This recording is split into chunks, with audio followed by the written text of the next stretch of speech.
अगर अचानक से दांत हिलने लग जाए तो इससे बड़ा डर कोई नहीं होगा कि आपका दांत हिल रहा है और गिर गया है। तो hello friends, welcome back to the YouTube channel ask Dentoface. Myself doctor Arundhati.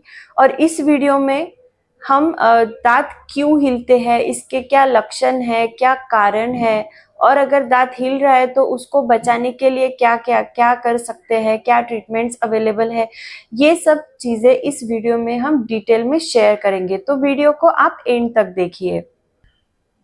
सबसे पहले बेसिक से स्टार्ट करते हैं। जो अपना दांत है उसका स्ट्रक्चर कैसा है। ऊपर का पोर्शन होता है जो आपके मुंह में दिखता है, उसको क्राउन बोलते हैं। उसके नीचे जड़ होती है जो हड्डी में टाइट फंसी हुई रहती है, और फिर उसको कवर गम्स रहते हैं जो उसके लिए जैकेट तैयार करते हैं। ये गम्स आपकी हड्डी को प्रोटेक्ट करते हैं, फिर उसके अंदर दांत को प्रोटेक्ट किया जाता है। तो ये एक दांत का स्ट्रक्चर है अपना। इस तरह से ह्यूमन टूथ अपनी हड्डी में फिक्स रहता है, अपने माउथ में फिक्स रहता है।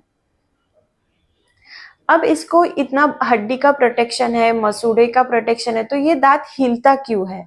इसके कुछ रीजंस हो सकते हैं, जैसे कि प्लाक, डिपॉजिट, टार्टर, ये वर्ड्स आपने सुने होंगे। अगर आपके मसूड़े और दांत इनके बीच में खाना फंस रहा है लॉन्गर टाइम के लिए, तो उसका कैल्सिफिकेशन होके जो भी हम ऊपर पानी पीते हैं, खाना खाते हैं, उसके मिनरल्स की वजह से वो जो सॉफ्ट फूड है वो कड़क हो जाता है। दिन ब दिन वो कड़क हो जाता है। उसको डेंटल लैंग्वेज में कैलकुलस बोलते हैं। तो ये जो कैलकुलस या टार्टर है वो फिर कड़क होके नीचे नीचे ग्रो होने लगता है। आपका ये दांत है, यहाँ पे आपकी हड्डी है और उसके ऊपर मसूड़ा है। तो ये मसूड़ों के अंदर से नीचे नीचे जाता है और हड्डी को दांत से सेपरेट करने लगता है, मसूड़े को दांत से सेपरेट करने लगता है। तो ये एक रीजन है दांत हिलने का। अगर आपका ये जो टार्टर है बहुत नीचे नीचे चला जाएगा, आधे से भी ज्यादा रूट कवर हो जाएगा टार्टर से, तो फिर आपके दांत हिलने लगते हैं और कभी कभी अचानक गिर जाते हैं। दांत हिलने का सबसे बड़ा रीजन यही है कि अगर आपका माउथ ओरल हाइजीन प्रॉपर नहीं है तो हड्डी और मसूड़े दांत को छोड़ देते हैं। दूसरा रीजन दांत हिलने का ये हो सकता है कि चोट लगना, ट्रॉमा होना, कभी एक्सीडेंट हो गया, कहीं से गिर गए, सीढ़ी पर से गिर गए और मुंह के बल लग रहा है, तो उस टाइम पे भी दांत हिलते हैं। कभी कभी दांत टूट के बाहर भी आ जाता है, या फिर कभी कभी पूरा दांत जड़ के साथ बाहर आ जाता है। तो ये दूसरा कारण है दांत हिलने का, कि कहीं चोट लगना, दांत के ऊपर गिर जाना, उसकी वजह से भी दांत हिलते हैं। तीसरा रीजन है कि दांतों में कीड़ा लगना। अभी कीड़ा कैसे लगता है, कैसे नस में अंदर स्प्रेड होता है, और उसका इन्फेक्शन रूट तक यानी जड़ के नीचे कैसे बनता है, इस पे हमने पिछली बार एक वीडियो बनाया हुआ है और डिटेल में उस पर चर्चा हो चुकी है, तो आप वो वीडियो जरूर देखिए। तो कीड़ा लगने की वजह से दांत के जड़ के नीचे इन्फेक्शन हो जाता है, कभी कभी बाहर से स्वेलिंग भी दिखती है, और ये इन्फेक्शन के कारण भी दांत हिलता है। उसके बाद एक और कंडीशन है, जैसे प्रेगनेंसी हो गया या फिर डायबिटीज हो गया। जो सिस्टेमिक डिसऑर्डर्स है, ये डिसऑर्डर्स डायरेक्टली आपके मसूड़ों पे अफेक्ट करते हैं और इनकी वजह से आपको दांतों में थोड़ी सी मोबिलिटी महसूस होती है। तो दर्शकों, ये कुछ कारण है जिसकी वजह से दांत हिल सकते हैं आपके। तो इनका हम प्रिकॉशन भी ले सकते हैं ताकि दांत हिले ना, और अगर दांत हिल रहा है तो उसके लिए ट्रीटमेंट्स भी अवेलेबल हैं। सबसे पहले जानते हैं कि स्टेप बाय स्टेप अगर दांत हिल रहा है तो कौन सी कंडीशन में क्या ट्रीटमेंट किया जा सकता है। तो सबसे पहले जो था कि प्लाक हुआ, टार्टर हुआ, डिपॉजिट्स बन रहे दांत पे, तो अगर इस कंडीशन में आपके दांत हिल रहे हैं तो सबसे पहला ट्रीटमेंट यही रहेगा कि सबसे पहले जो टार्टर है, दांत और मसूड़ों के बीच में जो भी गंदगी ने जमा के रखा है, वो सब हमको क्लीन करना है।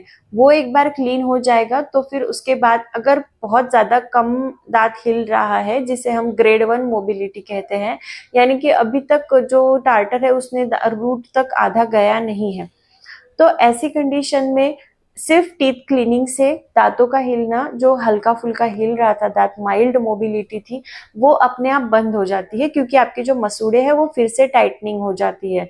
तो वो, लेकिन आपको फर्स्ट स्टेज में, प्राइमरी स्टेज में ही टीथ क्लीनिंग कराना चाहिए। तो आपकी जो माइल्ड मोबिलिटी है वो हम सिर्फ टीथ क्लीनिंग से स्टॉप कर सकते हैं।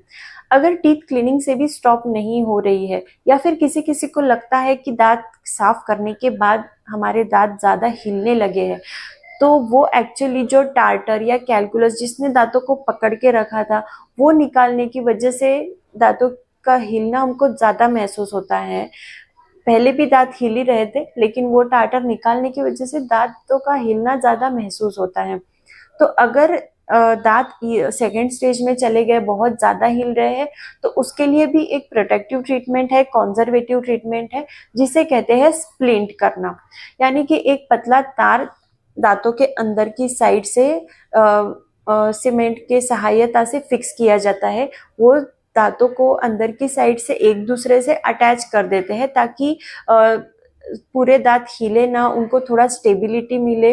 स्प्लिंट करने से दांत एक दूसरे को पकड़ लेते हैं, और अगर कुछ खाते वक्त भी कुछ प्रेशर आता है तो एक दांत पे नहीं आता है, वो सारों में डिवाइड हो जाता है।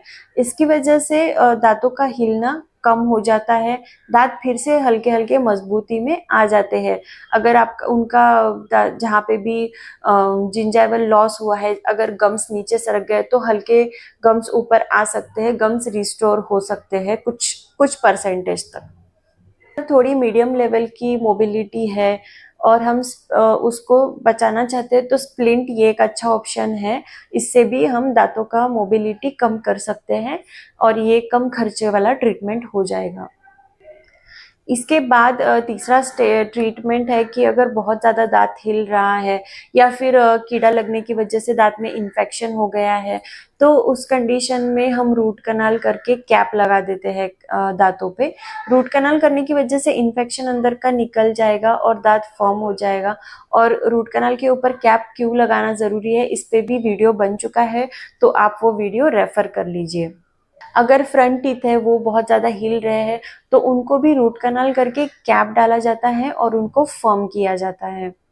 दोस्तों, अगर दांतों में कीड़ा नहीं है फिर भी हम ऐसी कंडीशन में रूट कनाल क्यों कर रहे हैं, ताकि फ्यूचर में जाके अगर आपको कुछ इन्फेक्शन होता है तो बाद में रूट कनाल करने की ज़रूरत नहीं पड़ेगी, कैप निकाल के फिर रूट कनाल करने की ज़रूरत नहीं पड़ेगी। इसीलिए पहले ही रूट कनाल कर दिया जाता है।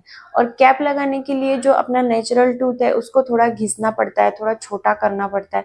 उस टाइम पे भी नस खुल सकती है, दर्द हो सकता है, तो वो प्रोटेक्ट करने के लिए आपको एडवाइस किया जाता है कि आप पहले रूट कनाल कर लीजिए, फिर उसके ऊपर कैप लगाइए।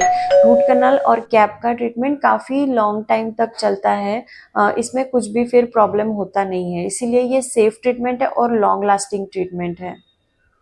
अगर इन सब से भी आपके दांतों की मोबिलिटी नहीं रुक रही है, या फिर आपको और एडवांस्ड कुछ चाहिए कि हमको हमारे नेचुरल टीथ ही रखना है, कैप नहीं लगाना है उसके ऊपर, तो उसके लिए भी एक ट्रीटमेंट आता है। ये एक माइनर सर्जरी है।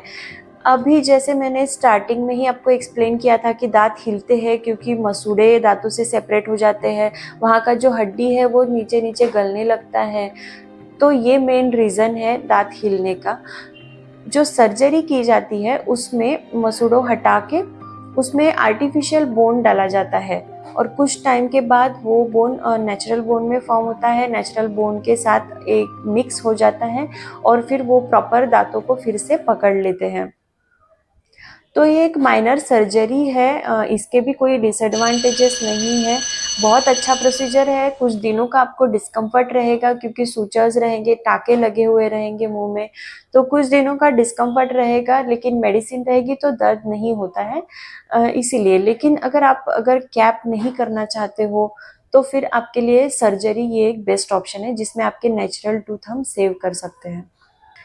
दर्शकों, अभी हमने जान लिया है कि दांत हिलते क्यों है, उसके क्या क्या कारण है, और उसके पर्टिकुलर रीज़न के लिए किस टाइप का ट्रीटमेंट डेंटिस्ट आपको एडवाइस कर सकते हैं। अभी जानते हैं कि इसको प्रोटेक्ट करने के लिए क्या करना है। तो बहुत ही सिंपल है दर्शकों, साल में 1 बार या 2 बार रेगुलर डेंटल विजिट करिए, टीथ क्लीनिंग करा लीजिए। अगर टार्टर कैलकुलस आपका फर्स्ट इसमें ही निकल जाता है तो फिर दांत हिलने की नौबत ही नहीं आएगी। दूसरा प्लस पॉइंट ये आता है कि कहीं कहीं हम हर दांत को हर तरह से नहीं देख पाते हैं आईने में, लेकिन डेंटिस्ट जब टीथ क्लीनिंग करते हैं उस टाइम पे हर दांत को सारे साइड से देखा जाता है।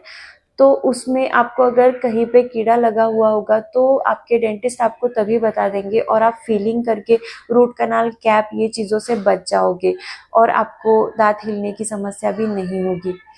तो दर्शकों, प्रिकॉशन में यही है कि आप रेगुलर डेंटल विजिट करिए और टीथ क्लीनिंग कराते रहिए। टीथ क्लीनिंग के कोई भी साइड इफेक्ट्स नहीं है, कोई भी डिसएडवांटेजेस नहीं है। टीथ क्लीनिंग का भी वीडियो बनाया हुआ है, वो भी आप रेफर कर सकते हैं। तो दर्शकों, आई होप आपको ये इन्फॉर्मेशन अच्छी लगी हो। आपके दोस्तों में इसको शेयर करिए, चैनल को सब्सक्राइब करिए। आपके और भी कुछ डाउट्स है, कुछ क्वेश्चंस है तो आप कमेंट सेक्शन में डालिए, नीचे दिए गए हेल्पलाइन नंबर पे कॉल करके फ्री कंसल्टेशन बुक कर लीजिए। Have a happy healthy life, keep smiling, see you in next video.